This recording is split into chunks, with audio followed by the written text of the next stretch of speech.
Yes. స్వరాలు అంటే స్వరాలు అంటే సప్త స్వరాలు.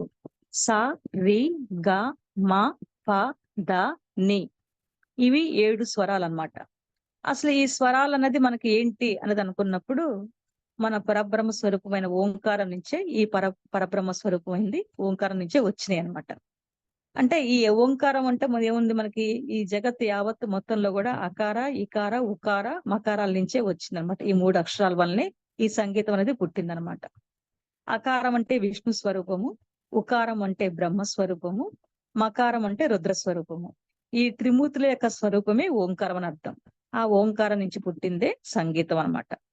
ఇలా మామూలుగా కొంతమంది దీనికి దేశీ సంగీతము, మార్గ సంగీతం అని చెప్పని 2 రకాలుగా అంటారు. ఈ మార్గ సంగీతం అంటే ఈశ్వర ప్రణీతమైంది, అంటే మన భగవంత్ సంబంధించింది అనమాట.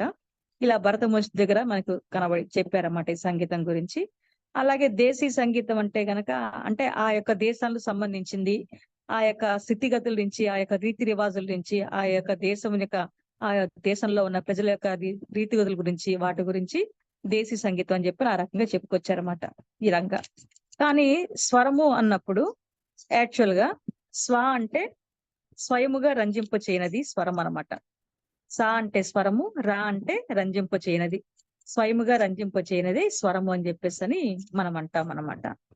ఈ స్వరము అన్నది అసలు యాక్చువల్ గా వేదకాలం నుంచి ఈ సంగీతానికి వేదానికి సంబంధం ఉంది. ఈ సంగీతం నుంచే ఈ వేదం అన్నది, ఈ వేదాల్లో మనకి సామవేదం, సామవేదం నుంచే ఈ సంగీతం అన్నది మనకి ఉద్భవించింది అనమాట. ఆ రోజుల్లో ఆ కాలంలో వేదంలో ఒక ఏకస్వరంతో ఆలపించేవాళ్ళు. ఆ స్వరానికి వేరే పేరు పెట్టారు, అర్చిక అనే ఆ స్వరం, ఆ అర్చికని స్వరం పెట్టారు అన్నమాట, పేరు పెట్టారు. అలా క్రమేణా ఏకస్వరంగా దిస్వరము, త్రిస్వరము, చతుస్వరము, పంచస్వరము, షట్స్వరము, సప్తస్వరాలు చెప్పిన ఈ రకంగా సప్తస్వరాలు వచ్చింది. కానీ దానికి ఒక లయ లేదు, ఒక ఇది లేదు. అంటే ఒక ఆరోహణ అవరోహణ అంటాం కదా, ఆ క్రమం లేదనమాట. ఆ క్రమంగా లేనప్పుడు దాన్ని క్రమంగా చేయటానికి అని చెప్పని ఒక భరతముని అని చెప్పేసి అని వేరే ఆయన అది ఆ క్రమం చేయటం కోసము మాగారీసా అని అది వచ్చిందనమాట. దాన్ని సరిగమ పదనీసా అని చెప్పని ఒక క్రమం రూపంలో దాన్ని సంపూర్ణత్వం చేశారు సరిగమ అన్నది. ఈ సరిగమ అన్నది ఈ సప్తస్వరాలు అనమాట. ఆ సప్తస్వరం అంటే ఈ ధ్వనికి మనకి ఏదైతే గనక మనం సా అంటే స్వయముగా అని చెప్పాము, రా అంటే రంజింపు చేయమని చెప్పాం కదా, ఆ యొక్క ధ్వని విశేషాన్ని మన స్వరము అంటాం అనమాట. అంటే మన చెవికి ఇంపుగా మనసుకు రంజింపు చేయడానికి ధ్వని అని చెప్పేదాన్ని, ఆ విశేషాన్ని స్వరం అని చెప్పేసి మనం చెప్తున్నాం. ఈ స్వరాలకి వేరే పేర్లు ఉన్నాయన్నమాట. సా అంటే షడ్జమము, రి అంటే రిషభము, గా అంటే గాంధారము, మా అంటే మధ్యమము, పా అంటే పంచమము, దా అంటే దైవతము, నీ అంటే నిషాదము అని పేర్లు ఉన్నాయన్నమాట. అంటే ఇప్పుడు మనకి ఆల్మోస్ట్ ఇప్పుడు మన ఇంటి పేర్లు ఉన్నాయనుకోండి, ఇంటి పేరుని మన షార్ట్ కట్ లో ఏ అని కే అని ఎలా పెట్టుకుంటామో, ఈ యాక్చువల్ గా ఈ పేర్లు సజ్జమము రిషభం అనమాట. దాన్ని షార్ట్ కట్ లో సాంకేత నామాల కిందగా సారి గామ పదనిసా అని పెట్టారనమాట ఆ పేర్లు. ఇవేంటంటే వాటికి ఎలా పెట్టారంటే ఈ ప్రకృతి నుంచి వచ్చిన ఈ స్వరాలు అని చెప్పేసి అన్నారు. అంటే ప్రకృతి అంటే ఏంటి, అంటే ప్రకృతిలో రకరకాల పక్షులు, జంతువులు ఇవన్నీ ఉంటాయి కదా అడవుల్లో గాని వాటిల్లో గాని, వాటి నుంచే వచ్చే ఆ కోతలు, ఆ ధ్వని వల్ల ఈ పేర్లు పెట్టారని చెప్పి కూడా ఒక రకంగా చెప్తారనమాట. అలాగే ఈ సజ్జమము అన్నది అంటే సా అన్నది నెమలి కూత ద్వారా ఉత్పత్తి అయిందని చెప్పేసి చెప్తారనమాట. ఈ రిషభము అంటే రి అన్నమాట. రి అనేది ఎద్దు రంక, ఎద్దు ఏ రకంగా రంకి వేస్తుందో ఆ శబ్దం నుంచి వచ్చింది రి అని చెప్తారనమాట. అలాగే గాంధారము, గాంధారం అంటే గా, ఈ గా అన్నది మేక అరుపు ద్వారా వచ్చిందని చెప్పేసి చెప్తారు. మా అంటే మధ్యమము, మధ్యమము అంటే పక్షి కూత, అంటే క్రౌంచి పక్షి యొక్క కూత ఏ రకంగా ఉంటుందో ఆ యొక్క దాని నుంచి మధ్యమము వచ్చిందని చెప్పేసి చెప్తారు. పంచమము అంటే కోకిల ధ్వని, పా అంటే పంచమము కోకిల ధ్వని అని చెప్తారన్నమాట. దైవతము అంటే అంటే గుర్రపు యొక్క సకిలింపు, గుర్రం ఏ రకంగా సకిలిస్తుందో ఆ యొక్క ధ్వని ద్వారా దైవతం వచ్చిందని చెప్తారు. నిషాదం అంటే నీ అనమాట. నీ అంటే నిషాదం అంటే ఏనుగు ఒక గీంకారం ద్వారా ఇది వచ్చిందని చెప్పేసి అని, ఈ శబ్దం వచ్చిందని చెప్పేసి చెప్తారన్నమాట. ఈ రకంగా ప్రకృతి పరంగా ఈ స్వరాలు మనకి వచ్చినాయని చెప్పేసి అని చెప్తారన్నమాట.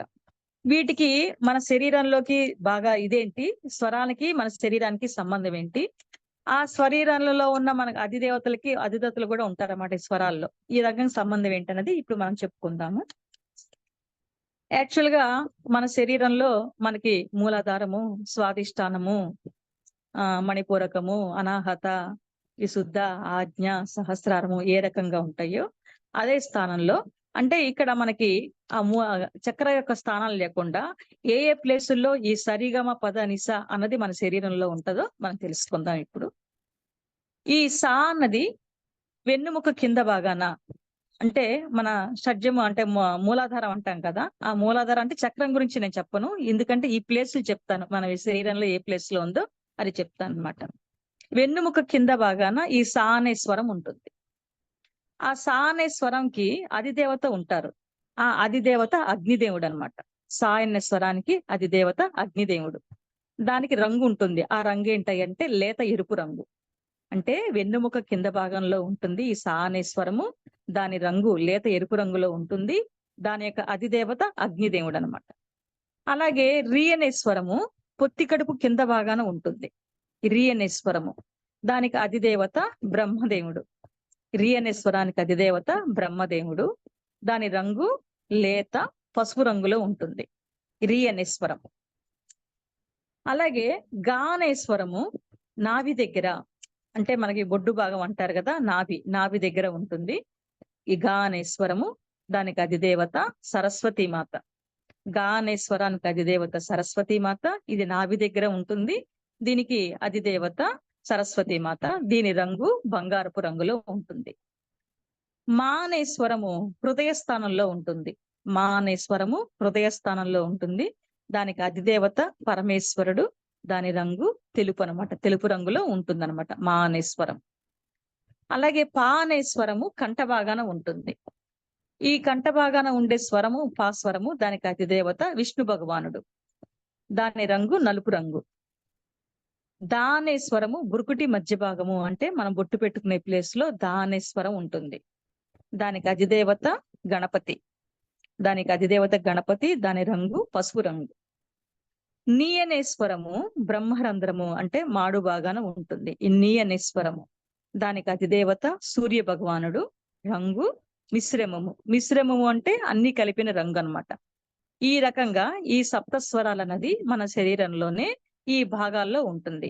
వాటికి అధిదేవతలు ఉంటారు. అంటే ఇప్పుడు మనము స్వరము ఆలపించేటప్పుడు సా అనే స్వరం ఆలపించినప్పుడు ఆ సా యొక్క స్వరం అధిదేవత ఎవరు? అగ్నిదేవుడు. అంటే ఆ అగ్నిదేవుడు యొక్క ఎనర్జీతో మనం అనుసంధానమై ఉంటే గనక ఏ ప్లేస్ లో గనక సా అనే స్వరం ఉంటుందో అంటే ఇప్పుడు మనం వెన్నుముక కింద భాగానని చెప్పాం కదా వెనక వైపు, ఆ స్వరం దగ్గర ఆ ప్లేస్ లో గనక మీరు గమనిక పెడితే గనక ఆ అగ్నిదేవుడితో అనుసంధానం అయినప్పుడు ఆ అగ్నిదేవుడి యొక్క ఎనర్జీని మీరు తీసుకుంటారనమాట.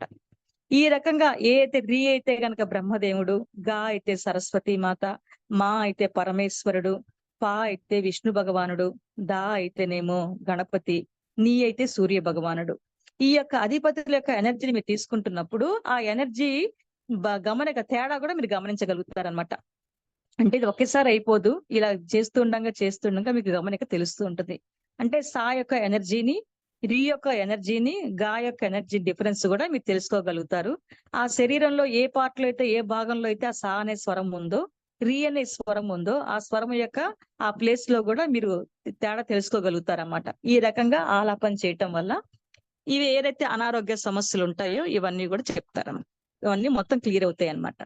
అంటే ఈ సంగీతానికి మనం మామూలుగా సంగీతం అంటే మనసును రంజింపు చేసేది సంగీతము. మనకి ఒంట్లో అదే ఏదైనా టెన్షన్స్ తో ఉన్నప్పుడు పీస్ఫుల్ గా ఉన్నప్పుడు ఒక మ్యూజిక్ పెట్టుకోవటము, లేదంటే ఒక నాదం వింటము, ఒక పాట వింటూనే మన మనసు ప్రశాంతత ఉంటుంది అనుకుంటాము. సాధారణంగా ఈ రకంగా మనం తీసుకున్నప్పుడు ఆ యొక్క ఎనర్జీని మనం తీసుకుంటున్నప్పుడు మన ఏ ప్లేస్ లో శరీరంలో గనక ఆ ఎనర్జీ అధిపతులు ఉన్నారో ఆ ఎనర్జీని తీసుకుంటున్నప్పుడు ఇంకా ఏ రకంగా ఉంటుంది దానికి దీనికి పూర్తి డిఫరెన్స్ గా ఉంటది అనమాట. ఇక్కడ ఏంటంటే ఈ స్వరము వల్ల మనలో సాధారణంగా మన శరీరంలో ఎన్నో కణాలు మృతమవుతూ ఉంటాయి, మళ్ళీ పుడుతూ ఉంటాయి, మళ్ళీ పోతూ ఉంటాయి.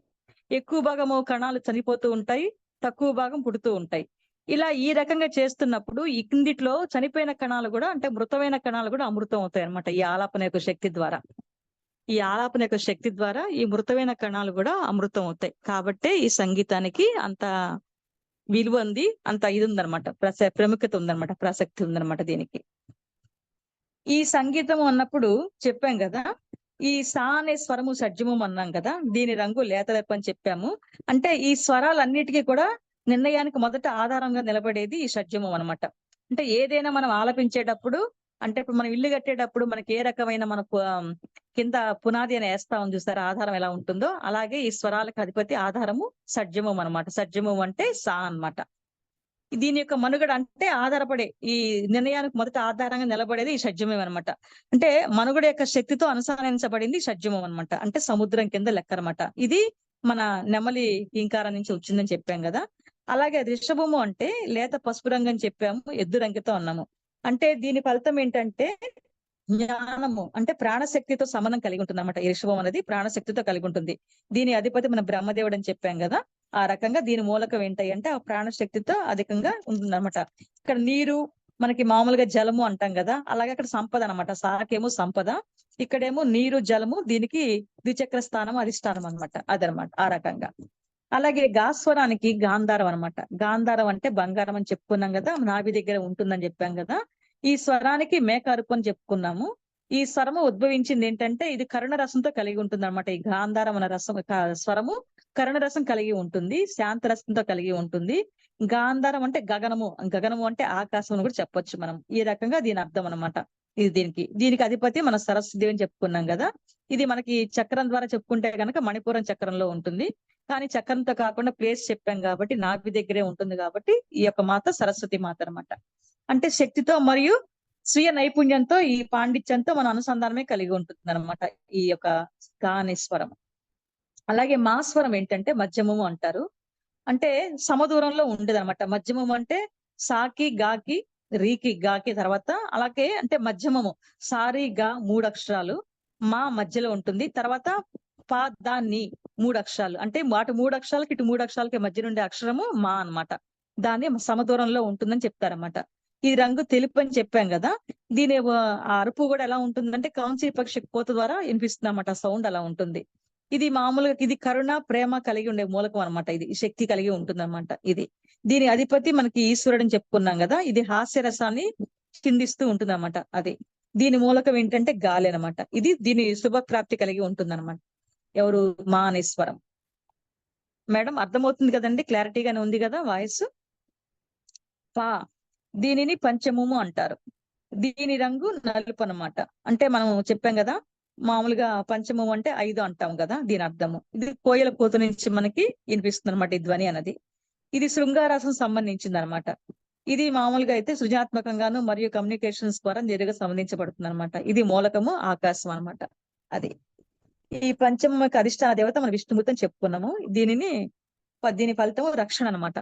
అంటే ఏ రకమైన ఫలితం ఇస్తుందంటే రక్షణ కలిగిస్తుంది అనమాట. దాస్వరము దైవతము అంటాము. దీని రంగు పసుపు రంగు. దీని స్వభావము ధర్మం అనమాట. ఇది సకిలింపు, గుర్రం సకిలింపు ద్వారా మనకు పుట్టిన స్వరం అనమాట.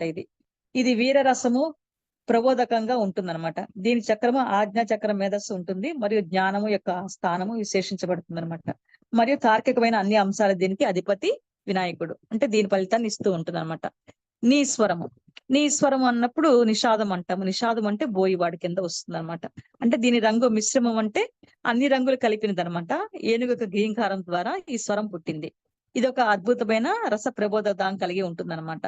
దీని చక్రము సహస్రార స్థితిలో ఉంటుంది. ఆధ్యాత్మిక జ్ఞానోదయం కోసము దైవ జ్ఞానము మరియు అవగాహన మరియు దేవునితో ఐక్యతం అవటానికి సంబంధం కలిగినది స్వరం అనమాట. ఈ అన్ని చక్రాల్లో అన్నిటికంటే కూడా వాటి లక్షణాల్లో అనుసంధానిస్తుంది అనమాట. దీని అధిపతి సూర్య భగవాన్ కిందగా మనం చెప్పుకుంటాం అనమాట. అసలు ఈ స్వరము అన్నది మనకి ఎలా ఉంటుంది అంటే మన శరీరంలో ఈ స్వరము ఎలా బయటకు వస్తుంది అనుకున్నప్పుడు ఇది 6 పార్ట్లుగా ఉంటాయి అనమాట. ముక్కు, కంఠము, హృదయము, దవడలు, నాలుక, పళ్ళు. ఈ 6 స్వరములు పలుకుటనే ఉపయోగపడతారు అనమాట. స్వరం అనేది బయటకు వస్తుంది అనమాట. అంటే ఇక్కడ మన మానవ శరీరం మందు హృదయము, కంఠము, శిరస్సు, దీనిని త్రిస్థానము అంటారన్నమాట. అంటే ఒక్కొక్క స్థానం నుంచి కొన్ని శృతులు ఏర్పడతాయి అనమాట మనకి.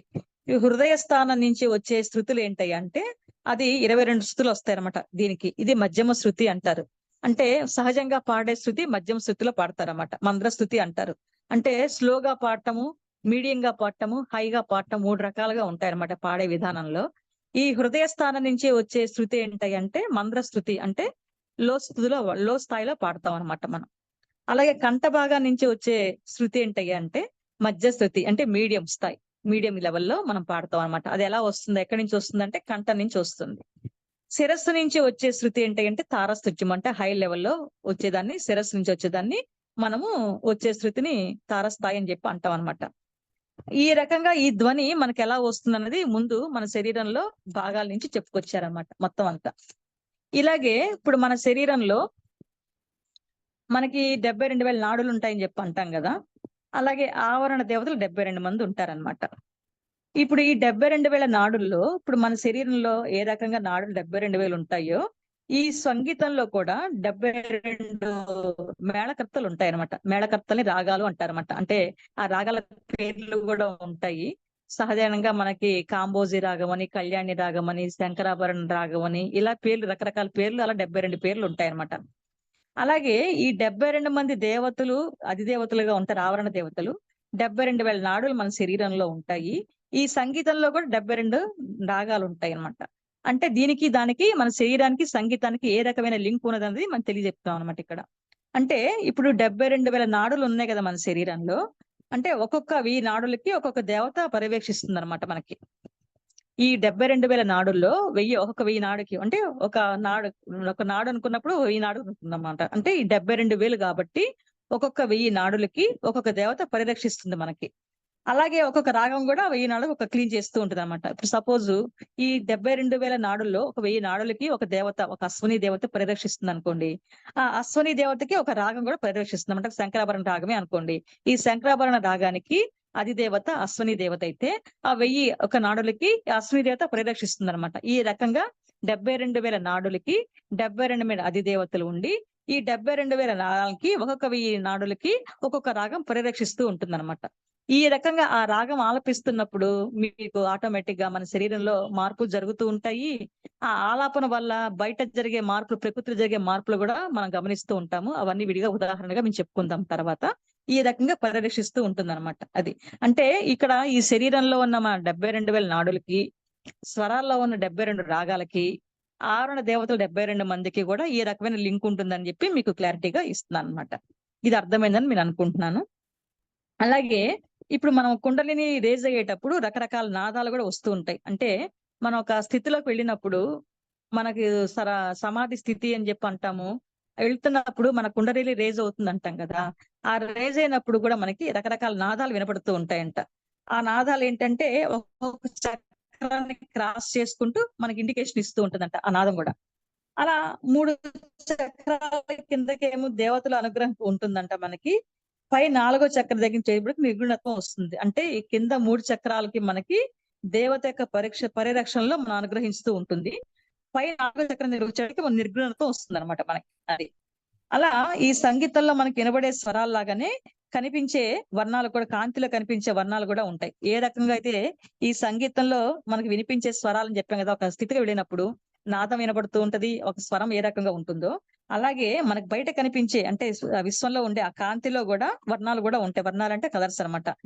ఈ వినిపించే ధ్వని, కనిపించే కాంతి, ఈ రెండు కూడా తరంగ రూపాలు అయిపోయి ఒక మనం తెలుసుకోవాలన్నమాట. ఆ రకంగా తరంగ రూపం చెందుతుంది అనమాట. అది ఇలా మనకి జాగృతమైన ఈ కుండలినికి అపరిమితమైన శక్తి ప్రవహిస్తూ ఉంటుంది. ఎప్పుడైతే గనక కుండలిని జాగృతం అవుతుందో ఎనర్జీ అనేది మనకి విపరీతంగా ఎనర్జీ వస్తుంటుంది కదా.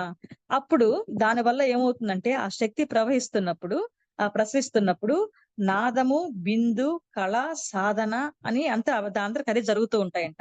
అంటే ఆ యొక్క శక్తి కుండలిని రేజ్ అయినప్పుడు మనకు అనుకోకుండానే ఆటోమేటిక్ గానే ఆ నాదం ధ్వని ఎలా వినపడుతుందో, దాని లోపల సాధన చేస్తుంటున్నప్పుడు ఆ నాదము, బిందు, కళలు, సాధన దాంతరికి అదే ఆటోమేటిక్ గా జరుగుతూ ఉంటాయి అనమాట. అంటే మనకి లలిత సహస్రంలో చెప్తారు, పర, పశ్యంతి, మధ్యమ, వైఖరి, ఈ నాణులు గ్రహిస్తారు అనమాట. ఈ రకంగా అగ్రణ తిరుగుతుంది అనమాట. ఇది ఈ శరీరం అనే మన వీణ అంటే, ఈ శరీరాన్ని వీణతో కూడా పోలుస్తారు. అంటే వీణలో ఏదైతే గనక 24 మెట్లు ఉంటాయి ఈ వీణలో, అలాగే మన వెన్నుముకలో కూడా 24 పూసలు ఉంటాయి అన్నమాట. ఆ పూసల్ని వీణకు కూడా మనకు పోలుస్తూ ఉంటారన్నమాట. ఈ రకంగా పోలుస్తూ ఈ సంగీతం కూడా ఆ తీగల యొక్క శృతి ఏ రకంగా ఉంటుందో, ఈ కుండలిని రేజ్ అయినప్పుడు మనకు ఎనర్జీ ఆ రకంగా ఉంటున్నప్పుడు, ఆ సంగీతం వింటున్నప్పుడు ఆటోమేటిక్ గా అంతరాళం మొత్తం అంతా జరుగుతూ ఉంటుంది. అంటే అది ఆ ఎనర్జీ అనేది పూర్తిగా మనకి నిండిపోతూ ఉంటుందన్నమాట. అది ఇలాగే మనకి ఈ రాగాలని చెప్పి అనుకున్నాం కదా 72 రాగాలని. ఈ 72 రాగాలు కూడా మనకి ఒక్కొక్క రాగానికి ఒక ఔషధం లాగా ఉంటుందన్నమాట. మీకు ఉదాహరణకి కొన్ని రాగాలు మాత్రం చెప్తా నేను. అంటే ఏ రాగం ఆలపిస్తే ఏ రకంగా మనకి రుగ్మతలు తిరుగుతాయి. ఏ రకంగా మనకి కొంతమంది పూర్వకాలంలో కొంత మునులు కానియండి, రాజుల కాలంలో ఉన్నప్పుడు ఆస్థాన విద్వాంసులు ఉండేవాళ్ళు. వాళ్ళు ఆలపిస్తున్నప్పుడు వర్షం కురవటము, అగ్ని క ఆటోమేటిక్‌గా అగ్ని పుట్టటము, కడుపు నొప్పితో ఉన్న వాళ్ళకి కడుపు నొప్పి నయమవ్వటము, ఇలా రకరకాలుగా జరిగినాయన్నమాట ఈ రాగాలు ఆలపించటం వల్ల. అలా ప్రతి ఒక్క రాగానికి ఒక ఔషధం ఉంటుంది. అలా ప్రతి ఒక్క రాగానికి ఒక మంత్రం ఉంటుంది. ప్రతి ఒక్క రాగానికి ఉపశమనం కలిగించే శక్తి కూడా ఉంటుందన్నమాట. ఈ రకంగా కొన్ని రాగాలకు ఉంటాయన్నమాట. ఆ రకంగా ఉన్నప్పుడు మనకి కొన్ని రాగాలు మన ఆరోగ్య సమస్యలను కూడా నివారించే శక్తి కూడా ఉంటుంది.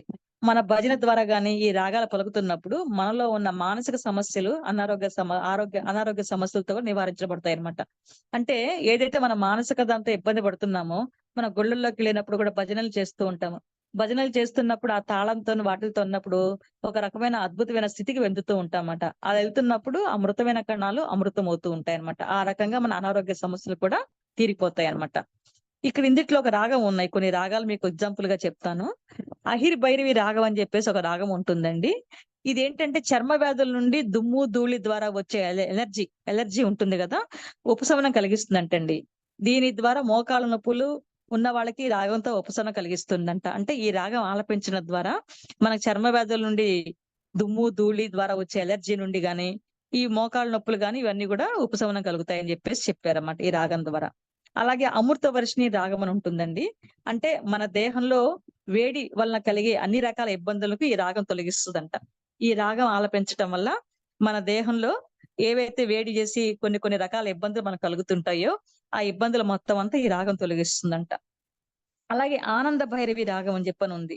ఇది పురుషులకి, స్త్రీలకి కడుపు నొప్పి తగ్గిస్తుంది. కిడ్నీ సంబంధమైన వ్యాధులను తగ్గిస్తుంది. బీపీని కూడా నియంత్రణ చేస్తుంది ఈ రాగం అన్నది. అలాగే భైరవి రాగం. ఇది ఒత్తిడిని, యాంగ్జైటీని తగ్గిస్తుంది.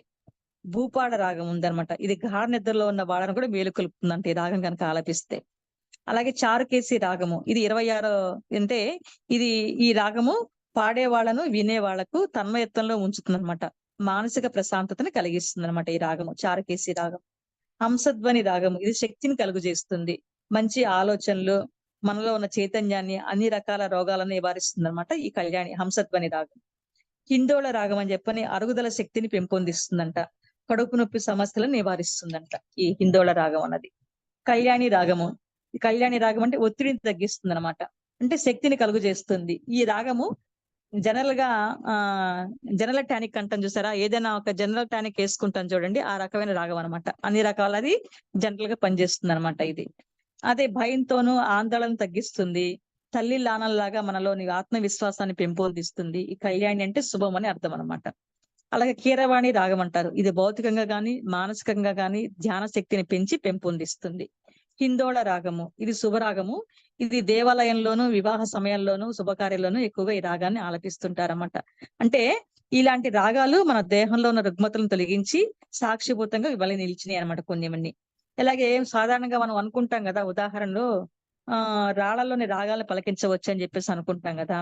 ఈ సప్తస్వరాలు అనేది మనం ముందే చెప్పుకున్నాం, మన ప్రకృతి నుంచి వచ్చినాయి అని చెప్పేసి అని. ప్రకృతిలో ఒక భాగమైన ఈ స్వరాలు కూడా ఎందుకు పలకవు అని చెప్పేసి అనుకున్నప్పుడు తప్పకుండా పలుకుతాయి. అంటే రాగంతోనే రాళ్ళను కూడా కరిగించవచ్చు అనేది దానికి ఉదాహరణ. మనకి తమిళనాడులో కొన్ని దేవాలయాల్లో స్తంభం ఉంటాయి. స్తంభం టచ్ చేసినప్పుడు సప్తస్వరాలు పలుకుతాయంట అవి. అజెట్టి అని ఒక ఊరుందండి తమిళనాడులో. ఆ సమీపంలో ఒక రాయి సప్తస్వరాలను పలికిస్తుందంట. అక్కడ ఉన్న ఊర్లో ఒక రాయి. ఇలా మనకి రకరకాలుగా టచ్ చేసినప్పుడు సప్తస్వరాలు పలకటము, రాళ్ళ ద్వారా గాని వీటి ద్వారా కూడా మనకి స్వరాలు అనేది పలుకుతాయి అన్నమాట అక్కడ. ఈ రకంగా మనకి కొంతమంది ఒక మెట్లు ఉన్నాయన్నమాట. ఐరావతేశ్వర అని చెప్పి ఒక మందిరం ఉంది. ఆ మందిరంలో మెట్ల నుండి సంగీతం వస్తుందంటండి. ఆ మెట్లు కాంక్రీట్ మెట్లే, కానీ ఆ మెట్ల మీద మనం కాలు పెడితే చాలు సంగీతం ఎలా వస్తుందో కూడా మనకు అంత ఆశ్చర్యపోతాం అనమాట. ఆ రకమైన అద్భుతాలు కూడా ఈ సంగీతం నుంచి మనం తెలుసుకోవచ్చు అనమాట అది. అప్పుడు ఈ సమాధి స్థితి దశ విధానాలు అని చెప్పేసి అని ఉంటుంది నాద యోగము. ఈ యోగం వల్ల మన సమాధి స్థితి ఉన్నప్పుడు, ఆ సమాధి స్థితిలో ఉన్నప్పుడు మనకి ఈ దశ విధానాలు ఏ రకంగా వస్తాయి అనేది మనం చెప్పుకోవచ్చు. అంటే ఒక సాధకుడు మన సాధన చేస్తున్నప్పుడు, ఒక నిష్ఠతో సాధనలో ఉన్నప్పుడు ఈ కుండలిని మహాశక్తి రేజ్ అవుతుంది కదా. ఆ రేజ్ అయినప్పుడు అనాహత చక్రం చైతన్యవంతమైతే గనక దశ విధానాలు వస్తాయంటండి. ఎప్పుడైతే గనక కుండలిని రేజ్ అయ్యే ముందు ఈ అనాహత చక్రం దగ్గర చైతన్యం అవుతుందో, ఆ అనాహత చక్రం దగ్గర దశ విధానాలు అని చెప్పేసి అనుభవానికి వస్తాయంట. అంటే కుండలిని శక్తి ఆజ్ఞా చక్రంతో స్థిరపడితే రకరకాల కాంతులు అనుభవాన్ని వస్తాయంట. ఈ కాంతుల్ని మనం చిత్కళలు చెప్తా ఉంటాం. అంటే కూటస్థ చైతన్యం అనే బిందువుని అంటారన్నమాట. అయితే ఇవన్నీ కూడా లయం కావాల్సిందే. అప్పుడు నిర్వికల్ప సమాధికి మనం చెందుతాం. అంటే ఇవన్నీ వచ్చినా కూడా లాస్ట్ కి అన్ని మొత్తం కలిసిపోవాల్సిందే. కలిసిపోయినప్పుడే మనము నిర్వికల్ప సమాధికి చెందుతాం అన్నమాట. ఆ టైంకి వెళ్తాం అక్కడికి. ఈ నాద యోగ అభ్యాసంలో భాగంగా ప్రణవ సాధన చేసే వారికి మొదట దశలో లోపలి నాదము అనేక రకాలుగా వినిపిస్తూ ఉంటుందంట. ఎలా వినిపిస్తుందంటే నిరంతరము దీక్షగా అభ్యాసం చేస్తూనే ఉన్నప్పుడు చివరికి మనకి సూక్ష్మనాదంగా వినపడుతుందంట. లైట్ గా ఏదో ఒక స్వరం లాగానో లేదంటే ఒక సన్న నాదం, ఒక ధ్వని లాగా వినపడుతుందంట ప్రారంభంలో. అలా ఎలా వస్తుందంటే ప్రారంభంలో సముద్ర ఘోష లేదా మేఘ గర్జన, అలా భేరీ నాదము, డంఖానాదము, నదీ ప్రవాహము చప్పుడు, ఇలాంటివి మన సాధనలో వస్తున్నప్పుడు ఒకసారి చప్పుళ్ళు వినబడుతూ ఉంటాయి. కొంతమందికి అనుభవాలు వచ్చినాయండి. మనకి సముద్రపు అలల్లాగా శబ్దం వచ్చింది, లేతే గజ్జెల శబ్దం వచ్చింది, ఇలా రకరకాలుగా మనం చెప్తూ ఉంటాం కదా. అలా మన సాధన పెరుగుతున్న కొద్దీ, ఆ సమాధి స్థితికి వెళ్తున్న కొద్దీ ఇవన్నీ కూడా ఈ నాదాలని వినబడుతూ ఉంటాయని చెప్పారనమాట. అలాగే సాధన మధ్య దశలో ఉన్నప్పుడు, అంటే ప్రారంభ దశలో ఉన్నప్పుడు ఇవి వినబడతాయి. ఏవి? సముద్ర ఘోష వినబడుతుంది, మేఘ గర్జనలాగా వినబడుతుంది, భేరీనాదం వినబడుతుంది, చర్మజనాదము, ఢంకానాదం అని చెప్పి అంటారు, నదీ ప్రవాహం చప్పుడు, ఇవన్నీ వినిపిస్తూ ఉంటాయి అన్నమాట. అలాగే సాధన మధ్య దశలో ఉన్నప్పుడు మధ్యలో శబ్దం వస్తుందంట. మన డమరుకం అంటాం, మధ్యలో అంటాం కదా, మధ్యలో వాయిస్తా ఉంటాం చూడండి. ఘంటానాదము, మధ్యలో శబ్దము, అలాగే కాళహనాదం అని చెప్పి అంటారన్నమాట. అంటే ఒక ఊతున్నప్పుడు ఏ రకంగా శబ్దం వస్తుందో అవన్నీ కూడా వినబడతాయంట మధ్య స్థితిలో ఉన్నప్పుడు. అంటే సాధనలో మధ్యలో ఉన్నప్పుడు మనకి ఈ నాదాలన్నీ వినబడుతూ ఉంటాయంట. ఇవన్నీ కూడా కుండలిని శక్తి జాగృతంలో నాదానుసంధానంగా యోగ సాధనల ద్వారా మనకి జ్ఞానావస్థలో పరిపూర్ణ దశల్లో వివరించబడతాయి అన్నమాట. అంటే ఈ కుండలి జాగృతం అయ్యే స్థితిలో ఉన్నప్పుడు, ప్రారంభ దశలో ఉన్నప్పుడు ఏ రకమైన నాదం వినబడుతుంది, మధ్య సాధనలో ఉన్నప్పుడు, మధ్య దశలో ఉన్నప్పుడు ఏ రకమైన నాదం వినబడుతున్నది, ఇవన్నీ కూడా మనకు తెలియపరిచారన్నమాట. ఈ పరిపూర్ణ దశలో వినిపించే నాదాలన్నీ కూడా ఈ ప్రణవ అభ్యాసం చివరి దశలో ఏం వినపడతాయంటే అవి చిరు మువ్వలు. అంటే లాస్ట్ దశలో ఉన్నప్పుడు, మధ్య దశలో ఉన్నప్పుడు ఇది చెప్పుకున్నాము. ఘంటానాదమును కాదు మధ్యలో శబ్దం చెప్పుకున్నాము. ప్రారంభ దశలో ఉన్నప్పుడు మేఘ గర్జన, నది ఘోష, నదీ ప్రవాహ, సముద్ర ఘోష, ఇవన్నీ చెప్పుకున్నాము. చివరి దశలోకి వచ్చేటప్పటికి ఏ రకమైన నాదం వినపడుతుందంటే చిరుమూవల శబ్దము, మధురమైన వేణుగానము, తుమ్మెద జూంకారము లాంటి వివిధ నాదాలు వినపడుతూ ఉంటాయంట. అంటే మనం ఆ స్థితికి వెళ్తున్న కొద్దీ ఈ 3 స్టేజెస్ లో ఉన్నప్పుడు, ఈ 3 స్టేజెస్ లో కూడా ఏ రకమైన నాదాలు ఉన్నవి అన్నది ఇది మనం తెలుసుకున్నాం అన్నమాట. ఇలాగే సాధకుడు తన సమాధి స్థితిలో ఉన్నప్పుడు కొన్ని నాదాలు వింటూ ఉన్నప్పుడు ముఖ్యంగా ఈ భేరీ నాదం అనేది కూడా వినబడుతూ ఉంటాయంట. అంటే ఆ సమయంలో దాని వెనుక అత్యంత సూక్ష్మ నాదాలు కూడా వినబడుతూ ఉంటాయంట. ఈ నాదాలు కూడా జాగ్రత్తగా విన్నప్పుడు మనకి ఆ సూక్ష్మ నాదాల వెంట పెద్ద ధ్వనులు కూడా విడిచిపెట్టేసి, అలాగే పెద్ద ధ్వనులు వినేటప్పుడు కూడా సూక్ష్మ నాదాలు విడిచిపెట్టాలి. అంటే ఏదైతే కనుక మనం నాదం వింటున్నామో అవి వింటున్నప్పుడు, పెద్ద నాదాలు వింటున్నప్పుడు సూక్ష్మ నాదాలు విడిచిపెట్టేయాలి. సూక్ష్మ నాదాలు వింటున్నప్పుడు పెద్ద నాదాలు విడిచిపెట్టాలి అని చెప్పని ఈ రకంగా చెప్పుకొచ్చారన్నమాట. ఇలా నిరంతరము నాదాభ్యాసం చేస్తున్నప్పుడు మనకి ఒకనాటికి ఏదైతే ఒక నాదంపై మనం ఏకాగ్రతను చూపుతామో అది మనోలయం జరుగుతుందన్నమాట. అప్పుడు ఆ మనోలయమే కదా మనకు కావాల్సింది. అంటే ఏ రకంగా మనం ఆ నాదం వింటూ ఇన్ని నాదాలు వింటున్నప్పుడు ఆఖరికి ఒక నాదానికి చేరుకుంటాం. ఆ నాదాన్ని కూడా మనం లయం చేసే స్థితికి వచ్చేసినప్పుడు ఆటోమేటిక్ గా సమాధి స్థితికి అనేది వెళ్తామని చెప్పేసి చెప్పుకొచ్చారన్నమాట. అంటే ఇక్కడ మన సాధన చేస్తున్నప్పుడు కూడా ఈ సాధనలో 3 దశల్లాగా చూపించారు. ఈ 3 దశల్లో కూడా ఈ రకమైన నాదాలకు వస్తూ ఉంటాయి. ఈ నాదాలు అన్ని కూడా మనం వింటూ ఉంటాము. కానీ క్రమేణా మనం వెళ్ళేటప్పటికి అన్ని నాదాలు కూడా లయం అయిపోయి నిర్గుణ స్థితికి వెళ్తామని చెప్పేసి దీని గురించి చెప్పుకొచ్చారండి. ఇదండి. ఈ రకంగా చేస్తున్నప్పుడు మనకి ఈ సంగీతంలో నాదం అంటే చెప్పాం కదా, చెవికి ఇంపుగా కనబడే ధ్వనిని నాదం అని చెప్పేసి అంటాం. దీంట్లో 2 రకాలు ఉంటాయండి. ఆహత నాదము, అనాహత నాదం అని చెప్పి అంటాము. ఆహత నాదం అంటేనేమో మన మానవుడు ప్రయత్నపూర్వకంగా ఉద్భవించే నాదం, అంటే ఆయన నోటి నుంచి వచ్చే నాదాన్ని ఆహత నాదం అంటాము. అనాహత నాదం అంటే మానవుడు ప్రయత్నం కాకుండా ప్రకృతి నుంచి వచ్చే శబ్దాల ద్వారా వచ్చే ధ్వనిని అనాహత నాదము అని చెప్పి అంటాం అన్నమాట. కానీ వీటిల్లో కూడా మనకి 6 రకాలు ఉంటాయి. శరీరజ నాదము, నకజ నాదము, వాయుజ నాదము, చర్మజ నాదము, ధనుజ నాదము అని చెప్పి లోహజ నాదం అని చెప్పి ఉంటాయన్నమాట. ఈ నాదాలు ఉన్నప్పుడు శరీరజ నాదం అంటే మానవుడి శరీరం నుంచి నోటి ద్వారా వచ్చే నాదాన్ని శరీరజ నాదము అని చెప్పి అంటాం అన్నమాట. నకజ నాదము అంటే గనక మనము వీణ తీసుకున్నాం అనుకోండి, వీణని గోరుతో మీడతాం గదా! ఆ తంత్రి వచ్చే శబ్దం ఆ నాదాన్ని గోరుతో వచ్చే మీటడం వచ్చే నాదాన్ని నకజనాదము అంటారన్నమాట. వాయిజనాదము అంటే, అంటే గాలి ద్వారా ఊదటం వల్ల వచ్చే నాదాన్ని అంటే ఉదాహరణ మనకి ఫ్లూట్ గాని, సన్నాయి గాని వాయిస్తాం అనుకోండి. అది గాలి నోటి ద్వారా వచ్చే నాదాన్ని కాబట్టి వాయుజనాదం గాలి ద్వారా వస్తది కాబట్టి వాయుజనాదం అని చెప్పి అంటాం. చర్మజనాదం అంటే మనకి చర్మం యొక్క రాపిడి వల్ల వచ్చే ధ్వని. అది ఎలాగంటే మృదంగము, ఈ తపల ఇవన్నీ ఉంటాయి చూసారా? మన చేతి యొక్క రాపిడి ద్వారా ఆ చర్మానికి రాపిడి రావటం వల్ల వచ్చే ధ్వనిని మనము చర్మజనాదం అని చెప్పేసి అంటాము. ధనుర్జనాదము అంటే గనక విల్లు యొక్క రాపిడి అంటే సపోజ్ వైలిన్ ఉందనుకోండి. ఆ కమాను ఒక రాపిడి విల్లులాగా ఉంటదన్నమాట. ఆ విల్లుని రాయటం వల్ల వచ్చే ధ్వనిని మనము ధనుర్జనాదం అంటాము. లోహజనాదము అంటే మనము గుళ్ళో వాటిల్లో భజనలు చేస్తాం గదా! తాళం వేస్తాం గదా! దాన్ని బ్రహ్మతాళం అంటారన్నమాట. ఔద్ర అని చెప్పి అంటారు. ఈ రకంగా మన నాదాల్లో కూడా కొన్ని రకాలు మనకి ఉన్నాయన్నమాట. అసలు ఈ నాదము మనకి శరీరానికి ఏ రకంగా వస్తుంది? బయటికి స్వరము ఏ రకంగా బయటకొస్తుంది? మనం మన మాట మాట్లాడాలన్నా, మనలోని నాదము స్వరము బయటికి రావాలన్నా గూడా, మన శరీరంలో ఏదైతే వస్తుందో, దాన్ని ఏదైతే ఉంటుందో అది బయటికి రావటం ఏ రకంగా అంటే మనం తెలుసుకోగలుగుతాము. అది ఎలాగ అంటే, ఈ నాదం ఏం చేస్తుందంటే ఆత్మ, మనస్సు, అగ్ని, వాయువుల సంయోగం వల్లనే ఈ నాదం అనేది ఉద్భవిస్తుందన్నమాట.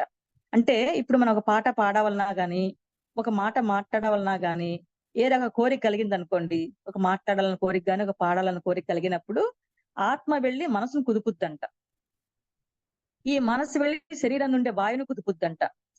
అలా ఈ కుదపటం వల్ల నాదము ముందుకు బయటకొస్తుందంటే నాభి నుంచి స్టార్ట్ అయ్యి హృదయం దాకా వచ్చి, హృదయం నుంచి గొంతు దాకా వచ్చి, గొంతు నుంచి శిరస్సు దాకా వెళ్లి, శిరస్సు నుంచి మళ్ళీ కింద గొంతు ద్వారా నోటి ద్వారా వచ్చేదాన్ని శబ్దం. అది నాదం అనొస్తుందన్నమాట. నాదమే కానివ్వండి, శబ్దమే అనండి, మాటే అవనండి ఏదైనా కూడా మన హృదయంలో ముందు నాభి నుంచి మొదలయ్యి హృదయం దాకా వచ్చి, హృదయం నుంచి గొంతు దాకా వచ్చి, గొంతు నుంచి శిరస్సు దాకా వెళ్లి శిరస్సు నుంచి మళ్ళీ నోటి ద్వారా బయటికి వస్తదనమాట. ఈ నాదం కానివ్వండి, పాట గాని.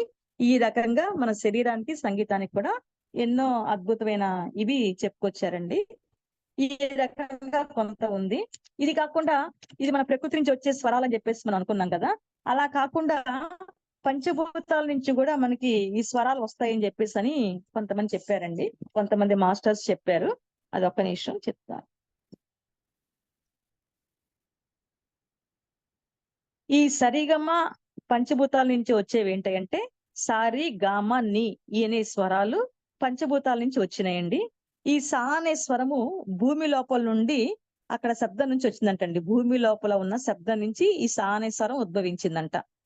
ఈ రి అనే స్వరము భూమి మధ్య భాగం అంటే అక్కడ జలం ఉంటుందంటండి. ఆ జలం నుంచి వచ్చే శబ్దమే రి స్వరం అంటండి.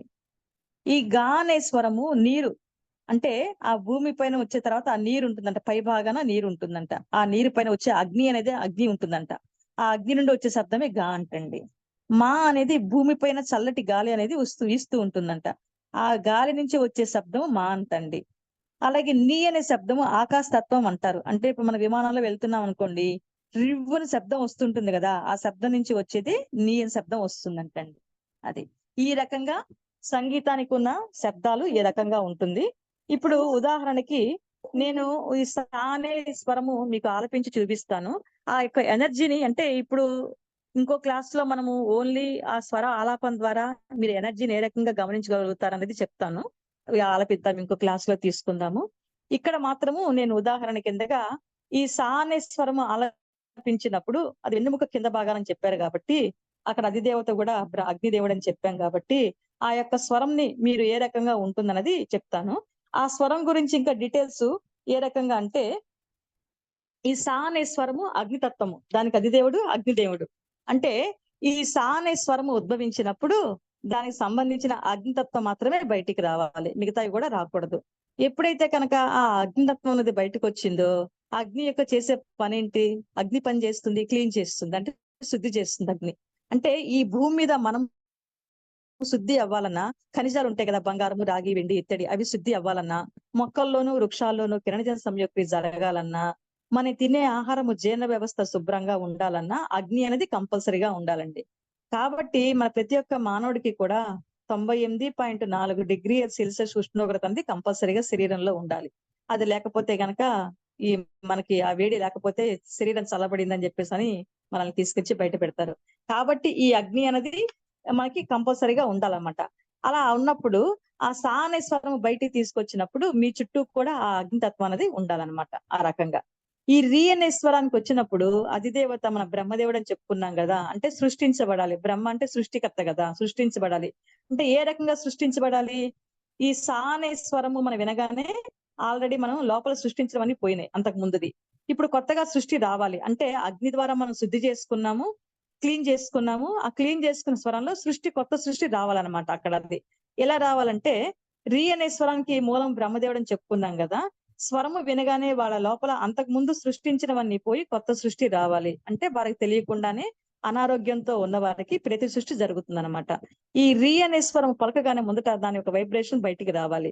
మీ లోపల నుండి బయటికి రాగానే మొదట మీ లోపల ఏమీ లేదు. రి ద్వారా వస్తున్న శక్తి మాత్రమే బయటికొస్తుంది. అంటే సృష్టించగల కెపాసిటీ మీ అందరికీ కూడా వచ్చేయాలన్నమాట. ఇది. గా స్వరానికి అధిదేవత మన సరస్వతి మాత అని చెప్పుకున్నాం గదా! గా అంటే జ్ఞానం. ఎటువంటి జ్ఞానము? సా అనే స్వరంతో ఆల్రెడీ మనం శుద్ధి చేసుకున్నాము. రి అనే స్వరంతో ప్రతి సృష్టి చేసుకోవాల్సిన స్థితికి వచ్చాం గాబట్టి, ఆ సృష్టి చేసుకోవడానికి కావాల్సిన జ్ఞానం మనకి తెలియాలి. అదే ఆత్మ జ్ఞానం. దాన్నే గా స్వరానికి అధిదేవత అని చెప్తారన్నమాట. మా స్వరానికి అధిదేవత ఎవరు? శివుడు. అంటే పరమేశ్వరుడు. పరమేశ్వరుడు యొక్క ఉద్దేశం ఏంటి? పరమేశ్వరుడు ఏం చేస్తాడంటే, పరమేశ్వరుడు లయకారకుడు. లయము అంటే తీసివేయటము. అంటే మనలో అవసరం లేనటువంటి వాటిని అంటే ఏవైతే అనవసరం ఉన్నాయో సరికాని భావాలు, సరికాని ఆలోచనలు, సరికాని చేష్టలు, నెగెటివ్స్ ఏవైతే ఉన్నాయో అవన్నీ తీసేసినప్పుడు ఏ రకంగా తీస్తామంటే ఒక రాతిలో గనక అనవసరమైన రాతిని తొలగించినప్పుడు ఒక సుందరమైన దేవతామూర్తి ఏ రకంగా బయటకొస్తాడు. అలా ఏ మూర్తి కావాలనుకుంటే మనకి ఆ మూర్తి వస్తాడు. అలా ఏ స్థితి కావాలనుకుంటే మనకి ఆ స్థితి అయిపోతుంది. ఎప్పుడవుతుంది? మన లోపల ఉన్న ఈ భావాలన్నీ తీసేసినప్పుడు మనం ఆ స్థితి పొందుతాం అన్నమాట. ఆ స్థితి తీసినప్పుడే ఆ తీగల జ్ఞానం వచ్చినప్పుడే ఆ జ్ఞానంతో తీసేయగల స్థితి వెళ్ళినప్పుడు మనము ఆ మాస్వరానికి కనెక్ట్ అవుతాం అని చెప్పారనమాట అక్కడది.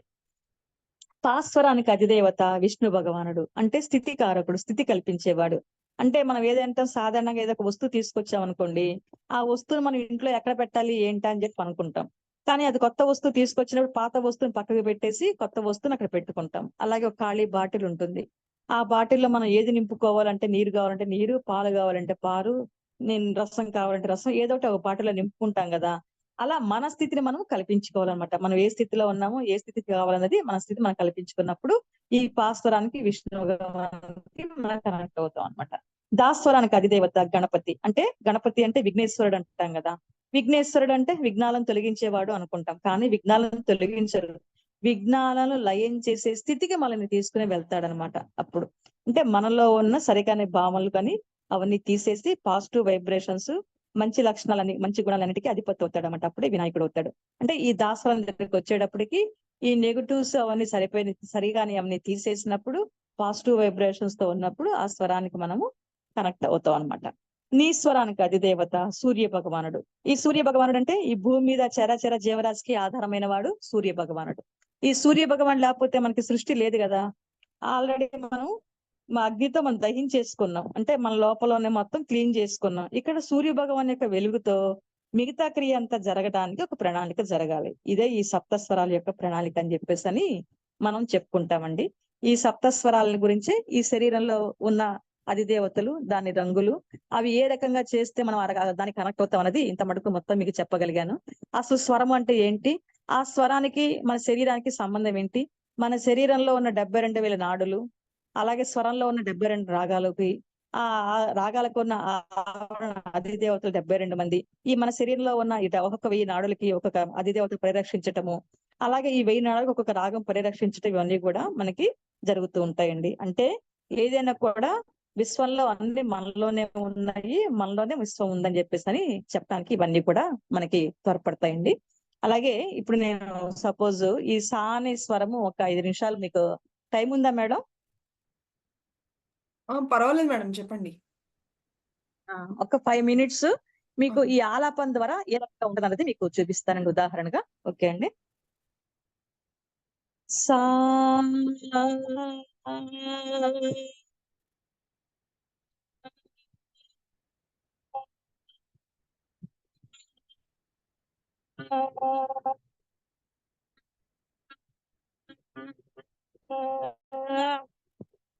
రీ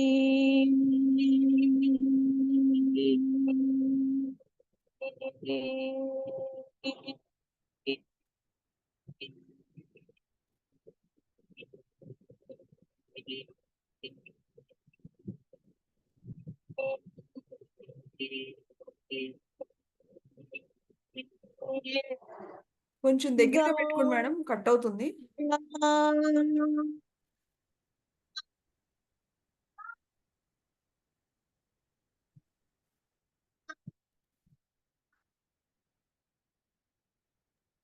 మేడం వాయిస్ వినిపించట్లేదు మేడం, పద్మత మేడం. వినబడతలేదా? ఇందాక నుంచి వినబడుతుందండి. ఇప్పుడు అంత క్లాస్ అంతా బాగా వినిపించింది. ఇప్పుడు సరిగమ ఈ ఆలాపన దగ్గర డిస్టర్బెన్స్ వస్తున్నట్టుంది. వస్తుంది.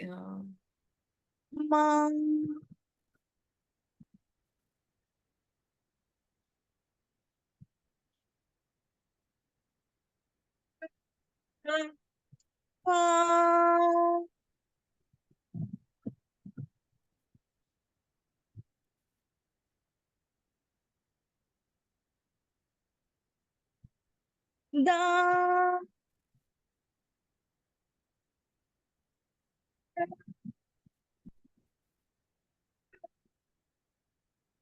నీ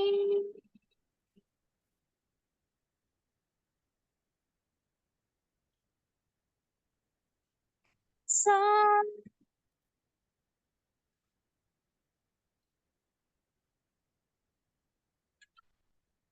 ఈ రకంగా మనం ఆలాపన చేస్తున్నప్పుడు, ఆ ఆలాపన యొక్క శక్తిని తీసుకుంటున్నప్పుడు, ఆ స్వరము మన శరీరంలో ఏ భాగంలో ఉందో, ఆ అధిదేవత యొక్క ఎనర్జీని మనం తీసుకుంటున్నప్పుడు అది ఈజీగా మనం గమనించగలుగుతాము.